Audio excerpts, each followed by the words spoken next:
মাথায় কি ব্যবহার করলে পাকা চুল দ্রুত কালো হয়ে যায়? নারিকেল তেলের সাথে লেবুর রস। নিয়মিত কি খেলে পেটের চর্বি দ্রুত কমে যায়? আদা ও জিরা পানি। নিয়মিত সকালে কি খেলে স্মৃতিশক্তি বৃদ্ধি পায়? ভেজানো কিশমিশ। রাতে কি খেলে ঘুমের সমস্যা দূর হয়? কলা ও আখরোট। কি ব্যবহার করলে শীতকালে পা ফাটা দূর হয়? গ্লিসারিন ও লেবুর রস। কোন পাতা চিবালে বুদ্ধি ও স্মৃতিশক্তি বাড়ে? তুলসী পাতা। কোন পাতার রস মাথায় মাখলে মাথার উকুন দূর হয়? পান পাতা। কোন রক্তের গ্রুপের মানুষের মস্তিষ্ক সবচেয়ে দ্রুত গতির হয়? B positive. কি খেলে ডিপ্রেশন কমে ও মুড ভালো থাকে? কলা। কোন ফলকে ভিটামিনের রাজা বলা হয়? কলা ও পেঁপে। খালি পেটে গোসল করলে কি হয়? বার্ধক্য দেরিতে আসবে।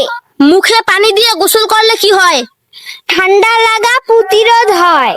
লেবুর সাথে নারিকেল মিশিয়ে চুলে লাগালে কি হয়? চুল পাকা প্রতিরোধ হয়। গলা ব্যথা কমাতে কি বেশি উপকারী? আদার রস।